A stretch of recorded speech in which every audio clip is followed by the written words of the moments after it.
To questions to the Deputy Prime Minister, Dr. Lawrence Sullivan. Question number 1, please, Mr. Speaker. Deputy Prime Minister. Mr. Speaker, I've been asked to reply on behalf of the Prime Minister, who's attending the G7 summit in Évian. May I first pay tribute to two giants of the Labour Party, Roy Hattersley, who was a formidable deputy leader who never stopped fighting for a more equal and fair society. And we also remember our beloved colleague, Jo Cox, and honour her memory for working to bring our communities together, celebrating the decency and the compassion that defines this country. I also want to remember the 72 lives lost at Grenfell Tower. The legacy of that appalling tragedy must be a safe, secure home for everyone in this country. And finally, let me congratulate Scotland on their first win at the Men's World Cup for 36 years. That's what happens, Mr. Speaker, when your captain signs for Spurs. And can I wish England the best of luck for their first match this evening. Mr. Speaker, this morning I had meetings with ministerial colleagues and others. In addition to my duties to this House, I shall have further such meetings later today. Can I associate myself with the Deputy Prime Minister's remarks and pay tribute to Jo Cox? I also wish England's men's team all the best tonight. May they follow the Lionesses and Scotland men's winning team's winning example. Does my right honourable friend agree with me that our town and local centres, particularly our independent small businesses, are the lifeblood of our economy? And can he confirm that this Labour government to do what it takes to unlock the potential of our local economies, such as supporting mine and my honourable friends, the member of the Tariffs campaign to restore the Gravesend-Tilbury ferry that was cut by the Conservatives? Deputy Prime Minister. Well, can I congratulate my honourable friend on her campaign to restore Gravesend to Tilbury ferry. I agree that town centres are the heart of our communities and we're determined to help them thrive. Our high street strategy, backed by over £300 million worth of investment, will build on our work to rejuvenate high streets across the country. We're also putting power into the hands of local communities through our flagship Pride in Place programme, and that includes £1.5 million for Gravesham. Her local council can make use of the integrated transport funding for local priorities, including ferry services, and I know ministers will be happy to help. We come to the Shadow Secretary of State, Claire Coutinho, acting for the official opposition. On behalf of this side of the House, can I extend our condolences to the families of Jo Cox and Roy Hattersley. I know how much pain we felt on these benches when we lost Sir David Lammy, and we share their pain today as well. I also pay tribute to those who lost their lives in the Grenfell Tower fire, and I'd also like to congratulate Scotland on their stunning win and wish England the very best of luck for tonight. Now, Mr. Speaker, it is a great privilege to be standing here with one of the few survivors of Labour's original cabinet, who hasn't resigned on principle or been sacked in disgrace. I feel honoured. So can he start by telling me this? Why is the Labour government happy for Britain to get its oil and gas from Russia or Qatar, but not from Aberdeen? Deputy Prime Minister. Well, can I welcome the Shadow Energy Secretary to the dispatch box. It's always good to hear from someone who was the heart of the Treasury during the biggest fall in living standards on record. The Children's Minister in government that plunged hundreds of thousands of children into poverty, and the Energy Secretary who showed an unwavering commitment to the cause of net zero, even though she's now forgotten that. Don't believe everything you read in the papers. the Prime Minister and the Energy Secretary have been discussing cutting bills by over £100. We've got our Warm Homes plan lifting millions of families out of fuel poverty and securing enough energy projects to power 23 million homes. She was the Energy Secretary who left our country exposed to global fossil fuel markets. We're delivering clean energy security. Mr. Speaker, bills came down £500 under me. They've gone up £300 under these guys. And this is nonsense. His party are banning new oil and gas licences in the North Sea. And these guys over here, they're no better, because this is the same policy that the SNP championed for years. It is pointless virtue signalling, and it's destroying well-paid jobs. So can he tell the House how many jobs have been lost in Aberdeen since Labour came to power? Deputy Prime Minister. I remember when the Energy Secretary championed net zero. She said in 2023, we cannot prosper, nor can our children flourish if we don't decarbonise energy. The Tories used to believe this 3 years ago. Now she's forgotten because they're desperately chasing reform, and we know it. Over 700 jobs were lost during the last 10 years when they were in power. Production fell 75% over the last 25 years. We've secured over £900 billion worth of investment to support more jobs by taking control with renewables, and there are over 100,000 jobs in Scotland supported by clean power. We're building on that, led by the Great British Energy, headquartered in Aberdeen. Mr. Speaker, let me help him out. 1,000 people are losing their jobs every month in places like Aberdeen South because of Labour's policies. They say those oil and gas workers can get new green jobs, but what they don't say is those salaries pay half as much. So can he tell the House how he would feel if the government forced him to take a 50% pay cut? Deputy Prime Minister.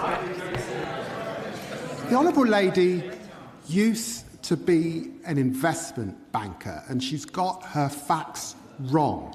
Oil and gas is coming out of the North Sea 24/7. In the first 3 months of this year, 52 million barrels of oil came out. 44 million barrels equivalent of gas came out. We're not turning off the taps.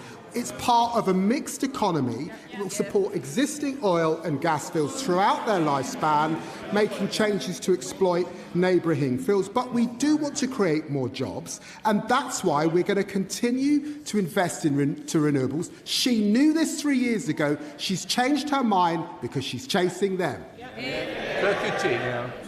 Mr. Speaker, I asked him about pay cuts, and they should care, because if the Mayor of Manchester gets his way, I'm pretty sure half the front bench are going to be getting a pay cut pretty soon. Mr. Speaker, this is serious. The world is getting, Mr. Speaker, the world is getting more dangerous. Yet last week, the Prime Minister asked the Energy Secretary to help fund the defence of our country, and he ghosted him. Let me repeat that. The Energy Secretary refused to meet the Prime Minister on a matter of national security. Why hasn't he been sacked? Prime Minister. Stop reading the papers, I'd say to the Honourable Lady. I certainly don't like papers. Mr. Speaker, when the Defence Investment Plan is published, it will set out, this is important, it will set out how every government department is contributing to defence, including the Energy Department. We will always put national security first. The party opposite still don't get it. Families worried about their bills going up because of a war in the Middle East, that her leader said she'd jump into feet first. If everything's so hunky-dory, why did half his defence team quit last week? Mr. Speaker, they won't find the money to keep our country safe. So let's go through some of the things they can find the money for. Millions of pounds to build solar farms in the Congo, tens of millions of pounds on an experiment to dim the sun, and they are turning down £25 billion in tax revenue from the North Sea to please their out-of-control Energy Secretary. Does he really think that any of that is more important than defending our country? Deputy Prime Minister. We've said that more spending on defence is our #1 priority in this spending review or the next spending review. But she wants to talk about resignations. Let's just remind ourselves. The Tory Defence Secretary that resigned in the last government, the member for Stone, who was sacked for breaching national security. The Tory Defence Secretary, Michael Fallon, who resigned over sexual harassment. The Tory Defence Secretary who admitted hollowing out the Armed Forces Service for 14 years. That was Ben Wallace. We've got a Prime Minister securing jobs and investment in the G7. We've got a Chancellor raising the minimum wage. We've got an Education Secretary cutting costs for childcare. And we've got an Energy Secretary cutting energy bills by over £100. We're proud of that record. If everything is fine, why is he here? Let's face it, this is, he wasn't here last week, was he? Let's face it, this is a government on life support. And what's their grand plan now? They want to, let me get this straight, they want to make the job-destroying Energy Secretary Chancellor. They want to bring back the former Transport Secretary who resigned for nicking phones. They want to replace him with the former Deputy Prime Minister who resigned for dodging taxes. These are all pointless distractions. So here's a better idea. Why don't they cut welfare, fund defence, make energy cheap, and back the North Sea? Deputy Prime Minister. It's thin gruel. It's very thin gruel, Mr. Speaker. I'm here like she is because I'm standing in for the Prime Minister and the leader of my party. I'm proud to serve this Prime Minister and proud of what this Labour government is delivering. More rights for working people, the biggest upgrade to workers' rights in a generation, the biggest boost to defence spending since the Cold War, and lifting more children out of poverty in a single term than any British government in history. The party opposite can make all the noise they want. They don't want to talk about the economy because it's growing. They don't want to talk about the NHS because waiting lists are falling, and they don't want to talk about immigration because they lost control of our borders and net migration is down under us 82%. They had their chance, they blew it. We're building a stronger, fairer Britain. I also want to pay tribute to Jo Cox and her family and the commitment in her name that we tackle division and extremism, because we saw extremism play out on the streets of Belfast last week, a pogrom, families burnt out based on the colour of their skin, health workers stopped for ID by masked thugs, small businesses ordered to close, and many minorities are still living in fear after a list of their addresses was circulated widely online. They deserve more than sympathy and warm words. They deserve to know that governments are serious about confronting hatred on and offline. The UK Government and the Northern Ireland Executive spend millions each year on programmes intended to tackle paramilitarism, but decades after the Troubles, individuals linked to loyalist paramilitaries had a role in directing and fuelling the disorder last week, including menacing a senior journalist on tape. Will the UK Government commit to reviewing how the Northern Ireland Executive is gripping or failing to grip paramilitarism, and will they ensure that public money never reaches individuals or groups who fuel, orchestrate or benefit from intimidation and hate? Prime Minister. Well, Mr. Speaker, can I join her in utterly condemning the violence? People are right to feel sickened by the sight of people being burnt out of their homes because of the colour of their skin. That is racism, and Mr. Speaker, those responsible will face the full force of the law. We must never go back to 1950s Britain, where my father arrived to signs saying no blacks, no dogs, no Irish. We are focused on bringing people together, and that includes providing a further £24 million to help tackle paramilitarism, acting to tackle those inciting hatred online, and our social cohesion plan is about bringing our communities together. I'm happy to work with all parties in that endeavour. Daisy Cooper, Deputy Leader of the Liberal Democrats. Thank you, Mr. Speaker. Can I associate myself and my party with the Deputy Prime Minister's tribute to Jo Cox? We extend our condolences to her friends and family and to all those of Roy Hattersley as well. And can I join with the Deputy Prime Minister in remembering the horrific tragedy of Grenfell and that those families still are awaiting justice? Mr. Speaker, can I congratulate all those named in the King's Birthday Honours List, congratulate Scotland and wish good luck to England for this evening. Mr. Speaker, the Right Honourable Member for Rawmarsh and Conisbrough is respected across this House. When he says that he was forced to make decisions that could make the country less safe, we should all take heed. It is now becoming clear that the Treasury's refusal to consider new ways of funding defence is undermining our national security. So will the Deputy Prime Minister join with us to make the case in government for new defence bonds, which could raise £20 billion over 2 years to defend our country? Deputy Prime Minister. Well, can I say to the Honourable Lady that we do believe that we should work with our allies to join up defence procurement and funding. That's why we're exploring the most effective mechanisms for multilateral cooperation. And of course, it's a topic of discussion for the Prime Minister at the G7. Daisy Cooper. Thank you, Mr. Speaker. We're pleased to hear that the government is looking at this, but they need to act far quicker. Mr. Speaker, it is now more than 5 years since the Prime Minister originally set his famous red lines on Europe when he was in opposition. No customs union, no single market. But since then, the world has changed. Putin has launched a war on our continent, an unreliable Donald Trump has returned to the White House, and here at home the cost of living has got worse and worse. So does the Deputy Prime Minister agree that the government should rip up those red lines now, or is that just another job to be left to the next Prime Minister? Deputy Prime Minister.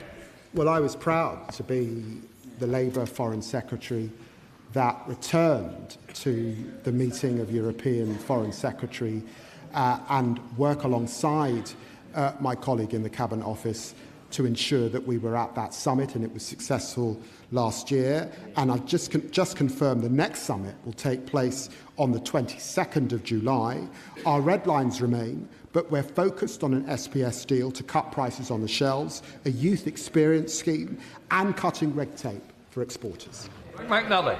Thank you very much, Mr. Speaker. I'm sure the whole House will want to congratulate Sir Kevin Sinfield on which is fitting recognition for his work on motor neuron disease. Another champion fighting for a cure for MND is my constituent Mark Somerville, who I've raised at Prime Minister's questions in the past. Diagnosed in 2023, Mark fights with remarkable resolve and courage. I'm supporting Mark and his foundation in pushing for a new national MND strategy with an emphasis on finding effective treatments, enhancing access to trials and accelerating novel drug discovery. Will my right honourable friend meet with me to discuss this further so we can work to find a cure for this horrific condition? Deputy Prime Minister. Well, can I join him in congratulating Sir Kevin Sinfield? He's an inspirational fundraiser and a champion for his sport and, of course, for the MND community. And I know that Mark Somerville runs an excellent foundation campaigning on MND in his constituency. We are committed to improving care for people with motor neurone disease. We're looking at the current system to ensure care is truly focused on the needs of individuals. We're also investing in cutting-edge research, including a world-first clinical trial to test remotely monitored portable ventilators, and I know that the Minister for Care would be happy to meet with him to discuss this further. Matt Vickers. Thank you, Mr. Speaker. Since this government came to office, more than 500,000 businesses have closed. Nearly 1 million young people are without education, employment and training. And graduate recruitment is at an all-time low. These are not just statistics. These are people's lives, people's jobs and people's futures.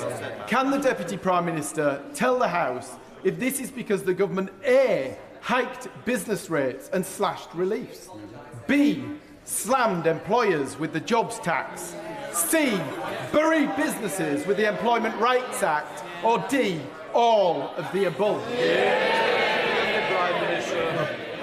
We've got the fastest growing economy in the G7.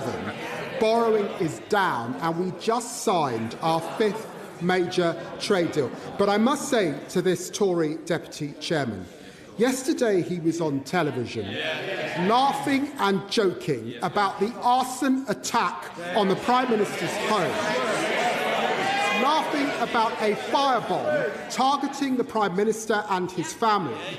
Not only that, he joined with promoting conspiracies about the attack and laughed along to demeaning homophobic remarks.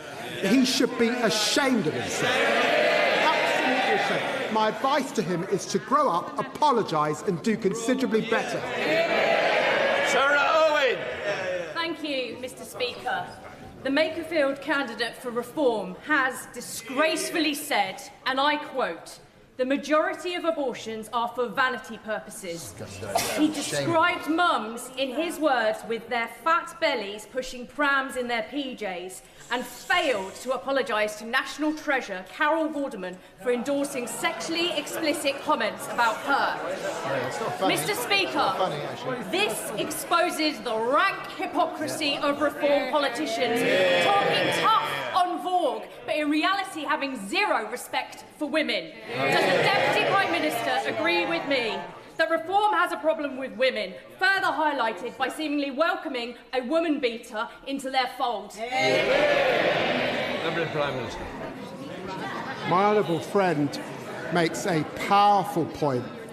The Prime Minister has rightly put tackling violence against women and girls at the heart of this Labour government. By contrast, I've been utterly appalled by what we've heard from the reform candidate in Makerfield, from vile sexist comments to saying Putin was within his rights to invade Ukraine.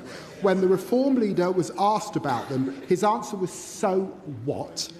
This speaks volumes about reform. The only way to stop their politics of grievance is to vote Labour. Thank you, Mr. Speaker. Can I also echo the tribute to Joe Cox, Roy Hattersley and the victims of the Grenfell Tower fire. Mr. Speaker, there are approximately 400,000 private hire and black cab drivers in the United Kingdom, and we rely on each and every one of them to keep our economy moving. It's concerning to hear that this government is letting Uber deploy robotic minicabs across London, with the potential of this being rolled out across the country. Our drivers already face unsafe working conditions, discrimination and low pay, and now they're becoming casualties of this AI drive. At the last general election, British people were promised jobs and better workers' rights. So I ask the Deputy Prime Minister, why is the government pushing an agenda that will drive tens of thousands out of work, and will he arrange for a meeting so we can have a discussion about this matter? Deputy Prime Minister.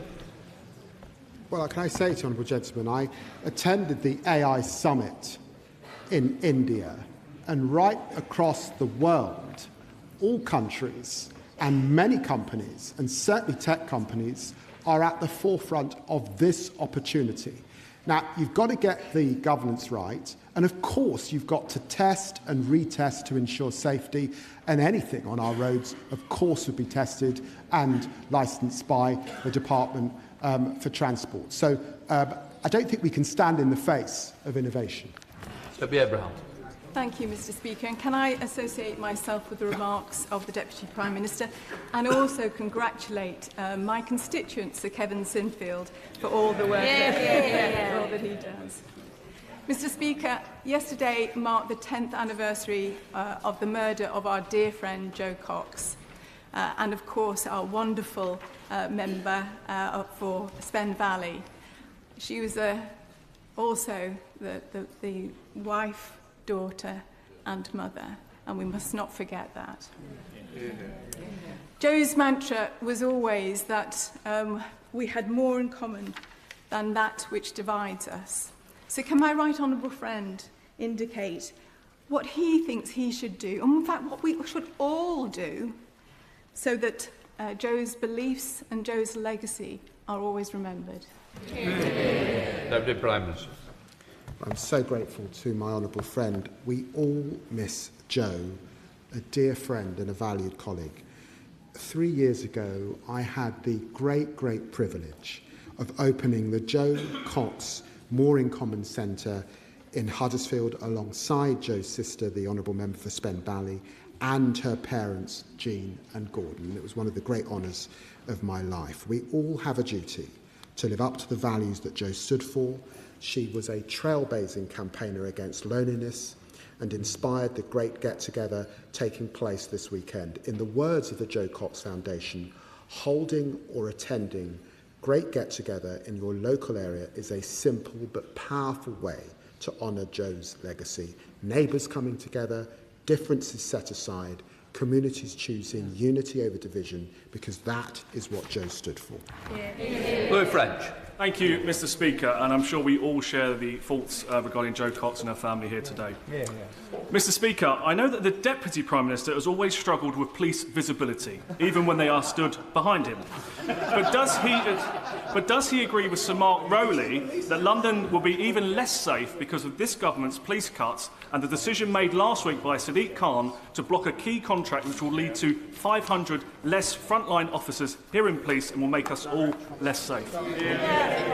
Deputy Prime Minister. I'm hugely grateful for the work of the Home Secretary and the previous Home Secretary for putting neighbourhood policing back at the heart of our communities and extra policing across the country. We remember on this side the decisions by Boris Johnson to cut policing across the country. I'll take no lectures from the honourable gentleman. Thank you, Mr. Speaker. A film called The People's Emergency Briefing is being shown in communities up and down the country. I recently attended a screening in Wirksworth. There's another one next week in Bakewell. The film educates us and reminds us of the climate emergency that we're all facing. And yet, inexplicably, the party opposite has basically given up on the climate. And Reform continue to act like modern-day flat earthers, refusing to accept science and refusing to accept the bleeding obvious. So, can the Deputy Prime Minister please assure me that this Labour government will continue to do everything it can to combat man-made climate change?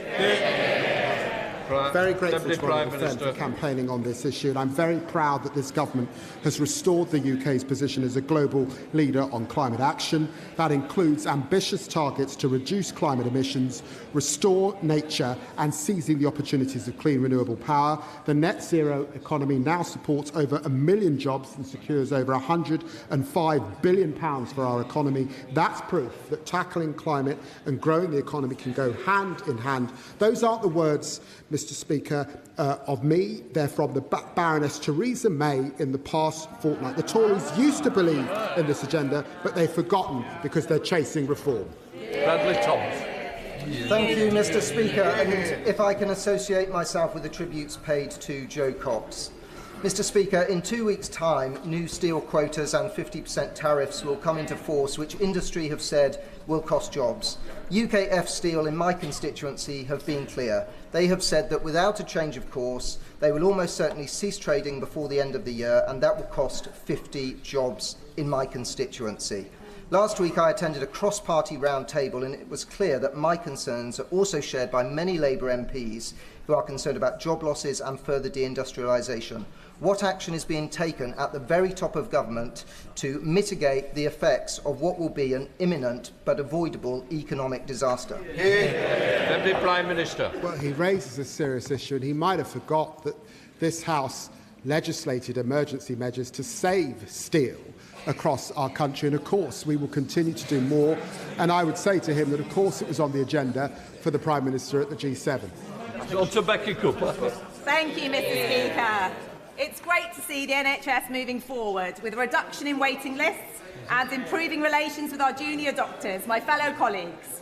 But in order to keep our NHS working well in the long term, we must get serious about prevention. Every year, more than 30,000 deaths in our country are attributed to poor air quality. Ella Kitty Deborah's mum knows this all too well. Her little girl was just 9 years old when she died as a direct result of air pollution. 70 years on from the 1956 Clean Air Act, will the Deputy Prime Minister now support a much-needed update of this essential law to protect the future of our NHS and to keep our children healthy? Prime Minister. Well, thank my honourable friend for raising this. She makes a powerful point as someone who's worked for many years in public health. I've met Ella's family, including her mother, Rosamond. Her death was a tragedy, and this is an issue close to my heart. Through our Environmental Improvement Plan, we're taking action to cut pollutants. That includes new targets to cut exposure to harmful particles by a third and reforming industrial permitting to reduce emissions. A Minister will be very happy to meet with her and discuss this further. Judge Bob Randall. Thank you, Mr. Speaker. As an Eastbourne boy born and bred, I can tell the Deputy Prime Minister that Eastbourne Pier is an iconic part of our heritage, an iconic part of our local economy, and an iconic part of me. I literally have it tattooed on me, and I can show the Deputy Prime Minister afterwards.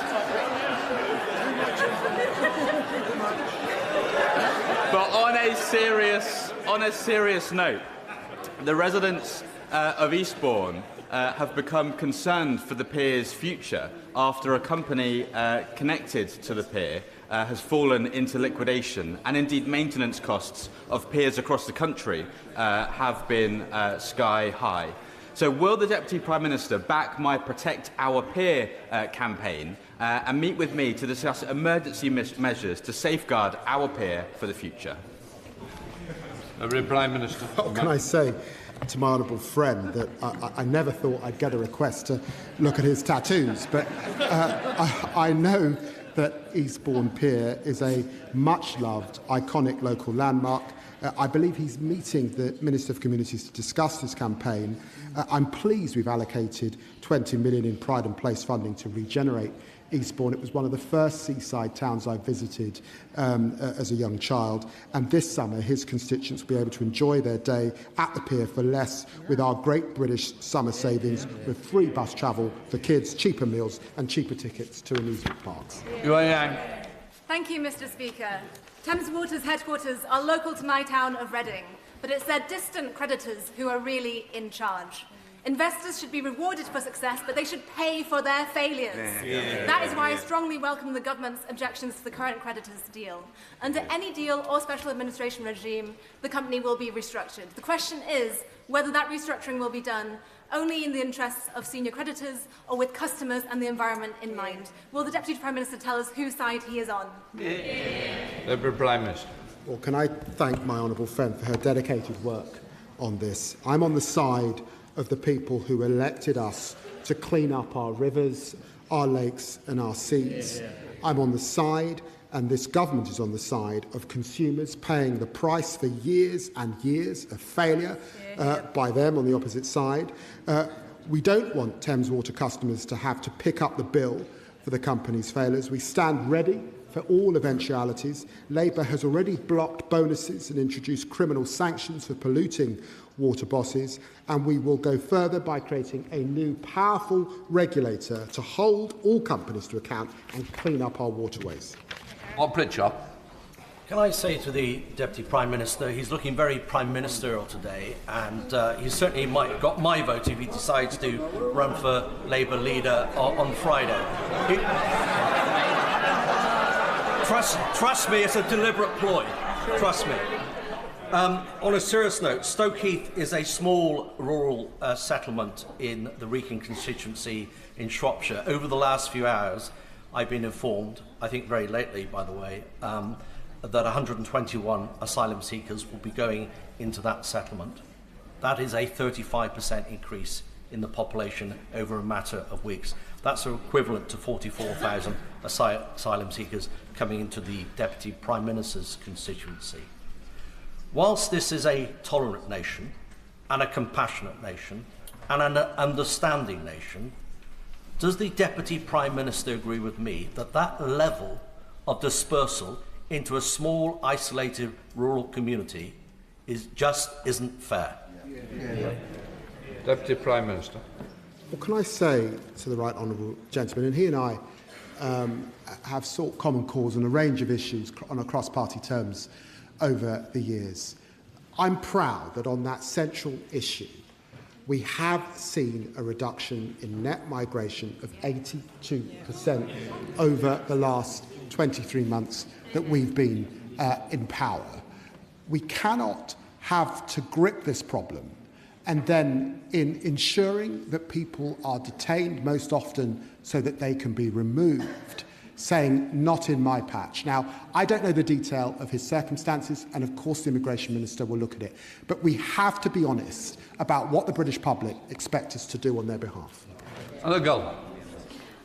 Moraz, Mr. Speaker. I welcome the government's willingness to take tough action to protect young people online, reflecting growing concerns about the harms that can arise from online platforms, including self-harm, suicide and poor mental health. The consequences can be truly devastating for those affected, including families in South East Cornwall whose experience I will never forget.